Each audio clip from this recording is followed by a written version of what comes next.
Welcome back to our Peace Through Strength podcast, brought to you by the American Security Council Foundation. I'm your host, Joy Votrobek, and back with us is our ASCF Senior Fellow, Alan Dowd. Welcome back, Alan.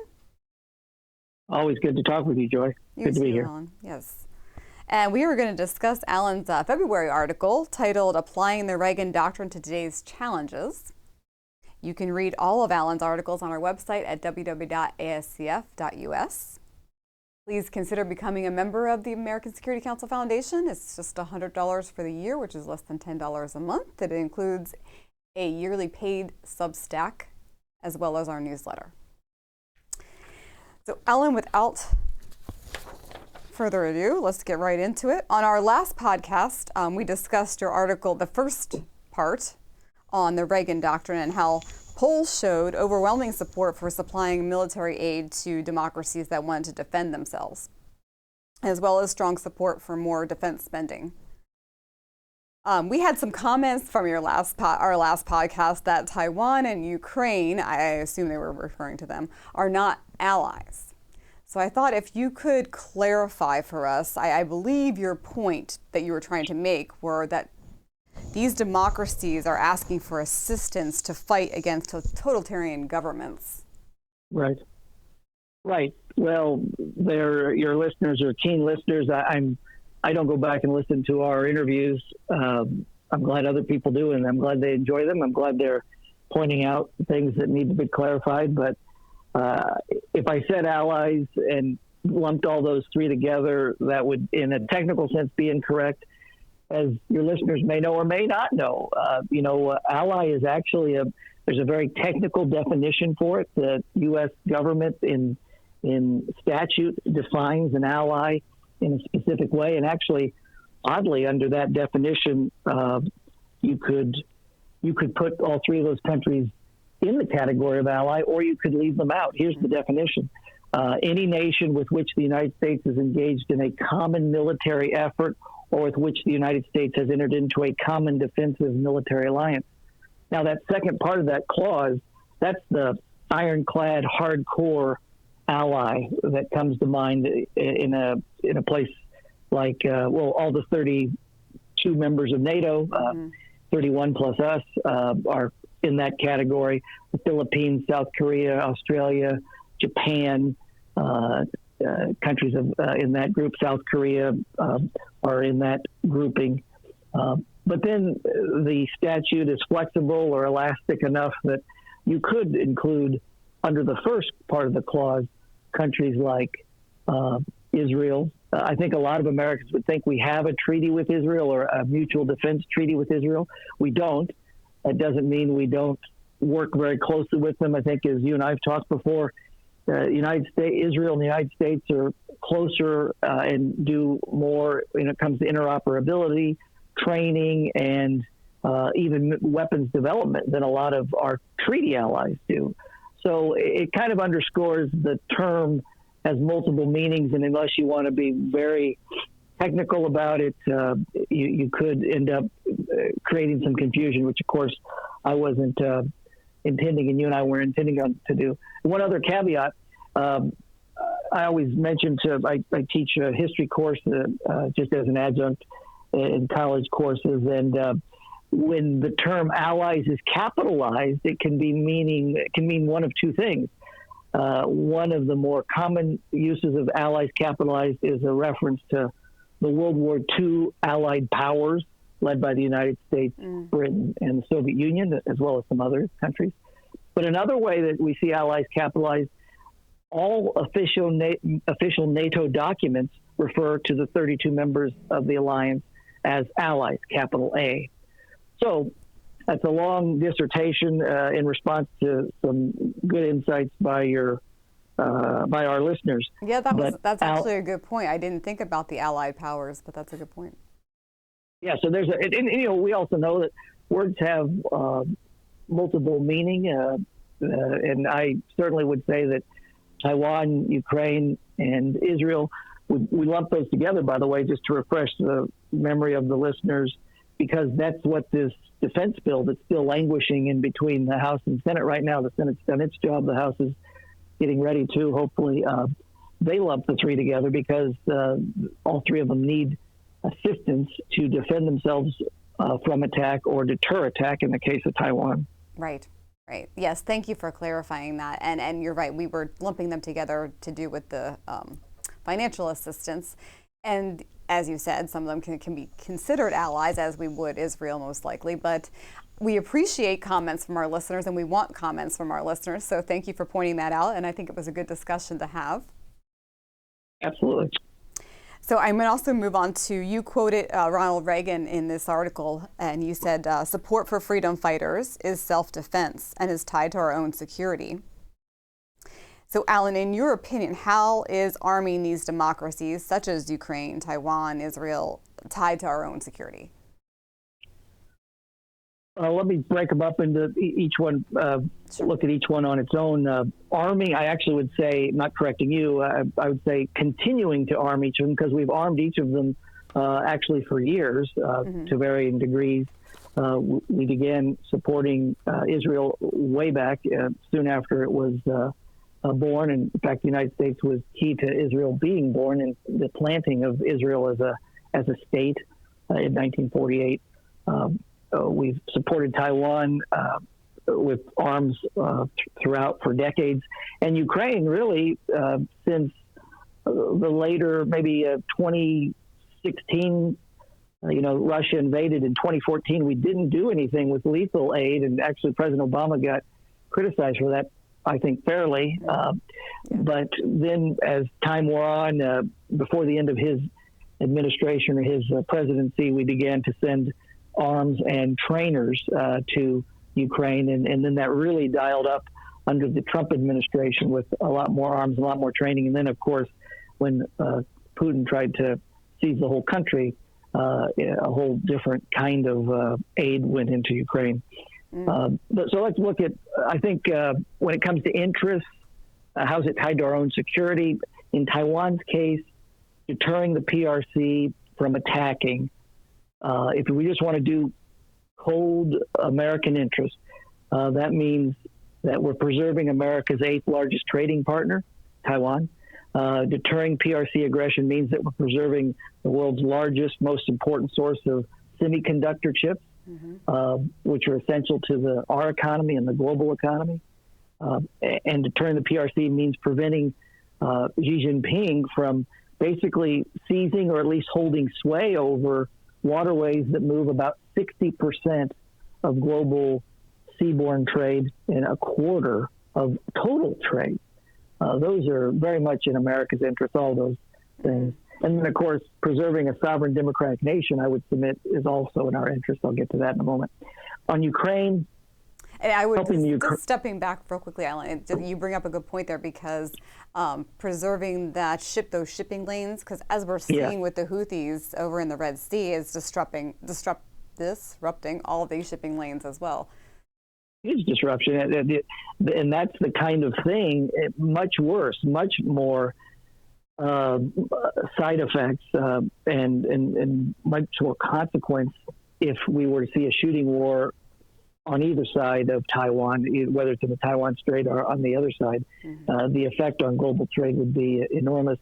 With the Red Sea, it's 15%, and it's costing commercial shipping companies $1 million more, apparently, to go around basically Africa. A typical ship, all of their insurance rates have skyrocketed, which is all those costs, by the way, as you know, and our listeners know. I don't know if the average American thinks about it, as they are focused on things that are close to home, but all of those costs are passed on ultimately to the consumer at some point. And we probably don't always think about that. You're right. I don't always think about that. But when I go to buy batteries and they've increased like 3 times, That's right. Well, it's because of things like the cost of shipping and the cost of insuring these ships and the cost of moving these products. So yeah, that's absolutely, and that's a good point. I hadn't really thought of it, but it's a very good point, a chilling point. That what's happening in the Red Sea is a glimpse of just a tiny glimpse of what could happen if a shooting war were to break out over in the South China Sea area. In Ukraine, helping Ukrainians defend themselves this one is, I would say, kind of is a very much kind of a old-fashioned Cold War example. We are weakening by just sending aid to the Ukrainians. They haven't asked for any American troops, by the way. You know, I know your listeners know this, but I don't think the average American knows that there aren't American troops on the ground there. But we're weakening one of our chief adversaries, literally grinding down the Russian military, which is commanded by a regime, by a person that openly wants to reconstitute the Russian Empire. And he defines the Russian Empire as extending deep into Central Europe, countries including Poland, the Baltic countries, Estonia, Latvia, Lithuania.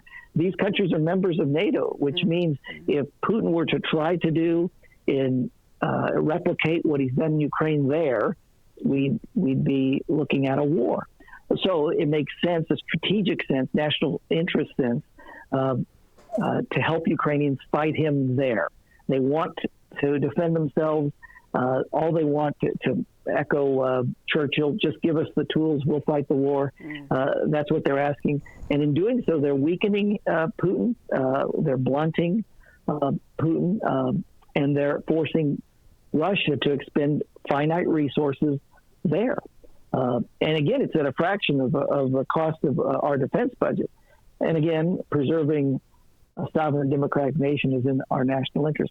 And oh, by the way, just going back to some of the things we mentioned about, say, semiconductors and such in Taiwan, what we've learned, you know, Americans didn't know that in this just-in-time globalized free trade economy that has been built up over the last 40 years or so, Ukraine was a key supplier in the last 25 years or so of a whole range of things that the rest of the world needs, including agriculture products, including basic cereals, corn, and other things, including products that help agriculture thrive, like fertilizers, chemicals, et cetera. Those have been taken out off of the global market, and that's affecting things as well. So there's first order and then second order national interest in Ukraine. And, you know, on Ukraine, since you and I work with and for a Reagan Knight organization, an organization that believes in and embraces Reagan's philosophy, Reagan had no qualms, moral at all, about arming anti-Kremlin movements and pro-democracy movements in Eastern Europe, in Afghanistan, in Central America, in Africa. He had no qualms about arming these anti-Kremlin, pro-democracy movements because he knew that would weaken the Soviet Union. And by the way, I say anti-Kremlin and pro-democracy on purpose. Some anti-Kremlin movements were not very pro-democratic. They were not pro-freedom movements. It was the right thing to do. Helping them was the right thing to do because it weakened the evil empire. Today, helping Ukraine, the good thing we have in Ukraine's case is it's an anti-Kremlin and pro-democracy effort. So it should be an easier case to make, it seems to me. And there's zero doubt in my mind that Reagan would be on the forefront if he had been elected in 2020 or if he had been president in 2014 when Putin did his annexation of Crimea. He'd be on the forefront of making the case to arm Ukraine and getting Ukraine what it needs to defend itself and to secure what it defines as victory, because they're fighting for their own freedom. So finally, then we go to Israel. Israel, I think supporting Israel is in the national interest for a strategic region like the Middle East with strategic resources. It's important for that region not to be under the sway of an Iranian vassal or an Iranian proxy, more terrorist groups. All of Iran's proxies are terrorist groups. And so that's important. You know, Israel, as we've seen, sits on the Mediterranean and the shores of the Red Sea. These are vital waterways, and having a democratic ally in Israel helps us have a toehold there and a dependable toehold. You know, we have other partners in that region, that are not so dependable sometimes. And one of the main reasons is they don't share our values. It's difficult for the United States, for an American president, no matter who it is, if you're a Obama person or a Bush person, a Biden person or a Trump person or none of the above, it's hard for a president in a democracy with a conscience to make deals with some of these countries in the Middle East. And that's hard. It's part of statecraft. It's a lot easier to do if you didn't have a conscience. It's a lot easier for the Chinese or the Russians to make deals with these some of these regimes. But it's just difficult to do that for a country where you have people who believe in, thankfully, human rights. In the case of Israel, it's a country that is a strong, vibrant, fractious democracy that shares our values, and that's very important. And as we talked at the top of the show, we cooperate with them on the full range of things: weapons development, training. We have a base there, and we work together in overt and very many covert ways to fight our common enemies. Yes, absolutely. Thank you for pointing that out. And even going back to what you were saying with Ukraine, and Reagan would be on the front lines of fighting this because he was fighting anti-communism in the Cold War. I mean, right. ASCF's history was based on anti-communism, fighting communism in the United States and the Cold War, and President Reagan was on board with our Peace Through Strength coalition. Right. So in your last article, you also stated that there was strong support among the American public to increase defense spending, which, I said, I was very surprised to learn some of these numbers were very good. Yes. Better than I had thought as far as the public was concerned. And you make the case for spending more money on our defense to deter totalitarian governments, as we discussed, and you went through all the governments that are out there and the challenges they're presenting so that we don't escalate into a shooting war, as we discussed. That's right. Well, that, I think, shows that there's an innate wisdom, I think, among the American people. The poll that I cited in that article, 77% of the country thinks we need to increase defense spending. I think that's because they're seeing what's happening around the world. And they have a sense that they do connect what has happened to two democracies attacked in an unprovoked way, Ukraine and Israel, and then they see Taiwan staring down the barrel of this behemoth that brutalizes its own people, that is an irresponsible member of the international community, and that is just in the midst of a massive, unprecedented military buildup.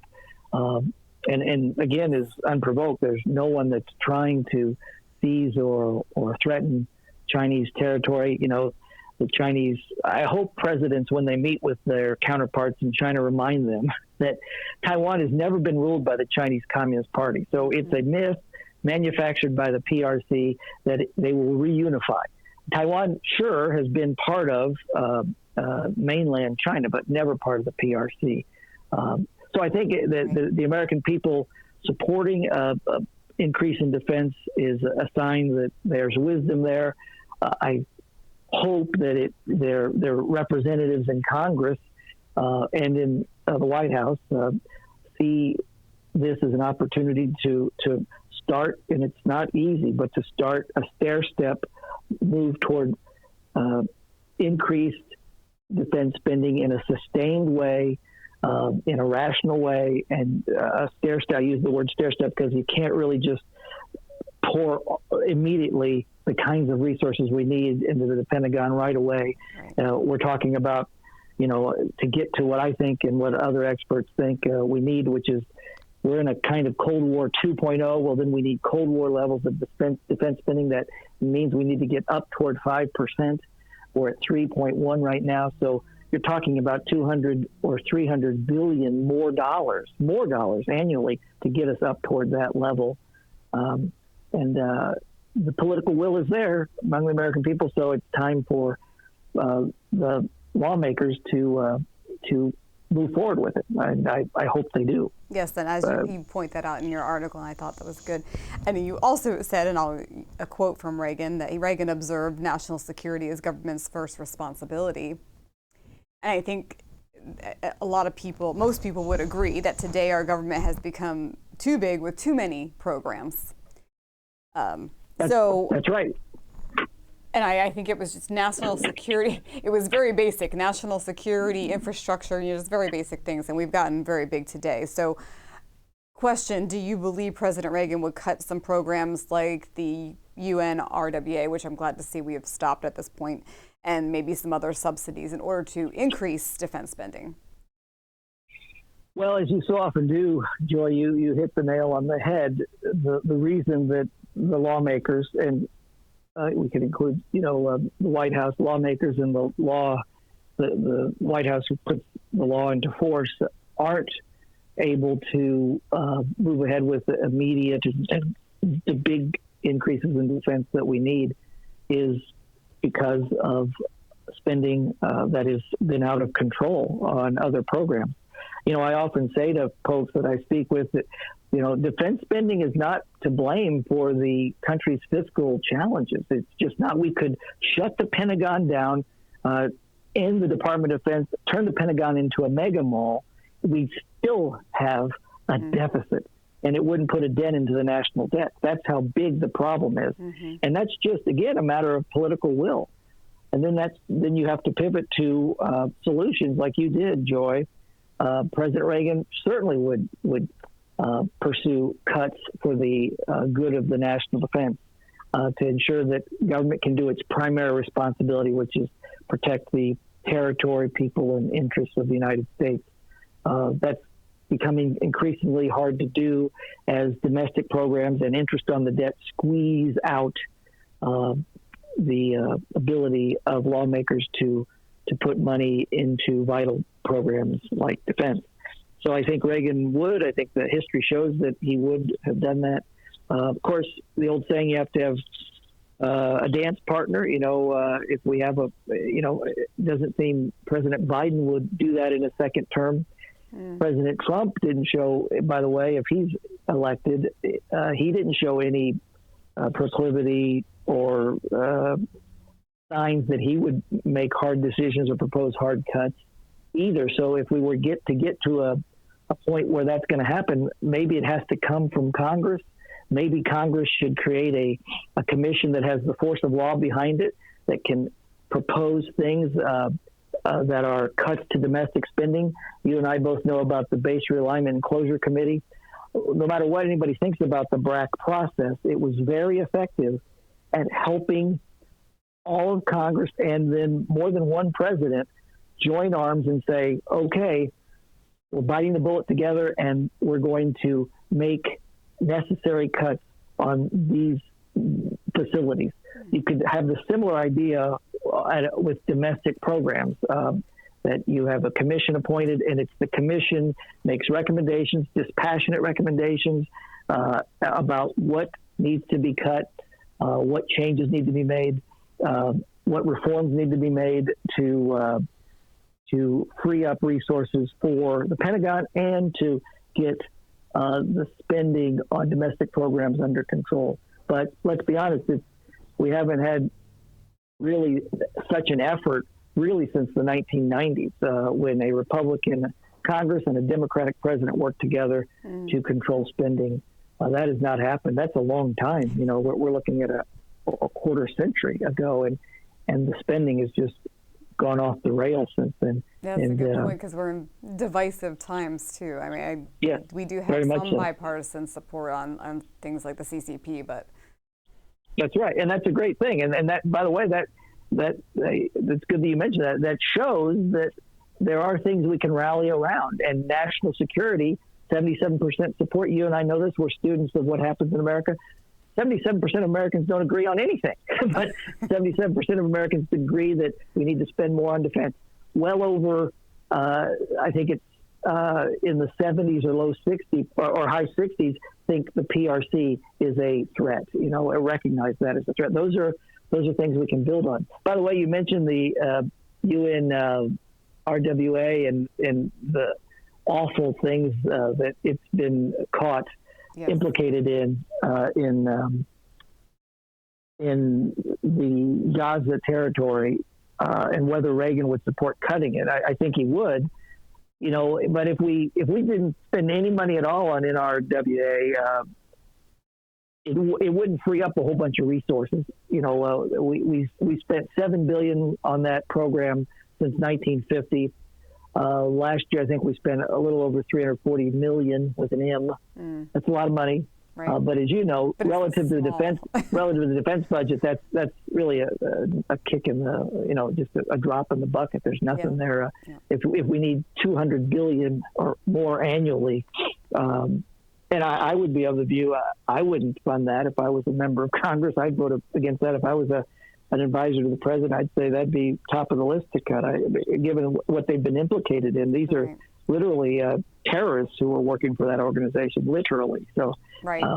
So thankfully, we're stopping that bleed at this moment. But yeah, I just use that as an example, as one thing. I mean, and I'm sure we can find numerous places to cut spending. So there are, but we have to. Everyone has to recognize that there'll be something.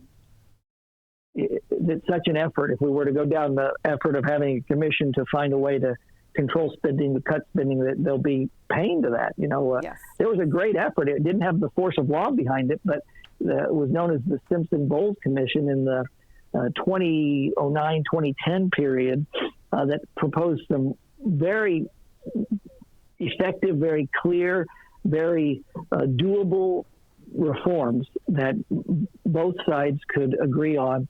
And there was just not any follow through from the president at the time. And that's too bad. It was a bipartisan effort, but it wasn't a congressional commission. So it didn't have the force of law behind the way some other commissions have that could really put teeth into it. Well, and like you said, there has to be the political will there. That's right. And you bring up a good point, and I agree. There is definitely going to be some pain if we cut in certain areas. I mean, obviously, there's Social Security. It takes up a big, huge chunk. Healthcare. There's a lot of issues that the American people would feel. No doubt about it. And that pain has to be put in perspective of, or in context of, the alternative could be having to, because we haven't put money into deterrent military strength, having to fight a war that really would make everything else pale in comparison. And not a war that would be contained over there the way we fought most of the wars, certainly all the wars that in our lifetime, you're in my lifetime, Joy, but one that would touch our shores in a different way, even than 9/11 did. Yeah, and that was a lot of spending there, and a lot of lives that, 20 years we've spent, Afghanistan and Iraq. So that's right. But these are they're doable. They just take will, and hopefully the next Congress will have that will. Hopefully this Congress that finishes out this year can rise to the occasion and find some resources for Taiwan, Ukraine, and Israel, whether you call them allies or partners or friends or all the above. They are, as you said, they're fighting for their freedom. That's right. They're democracies fighting for their freedom. Well, thank you, Alan. I appreciate your time today and your article. Thank you, Joy. Always good to talk with you. And to our listeners, again, you can read Alan's entire article at our website, www.ascf.us. Again, we appreciate your comments as it leads to good discussion, so please feel free to comment on this podcast, and you can find us on YouTube, Rumble, on our Twitter, Facebook, and Instagram. And we hope you join us again next time for Peace Through Strength podcast.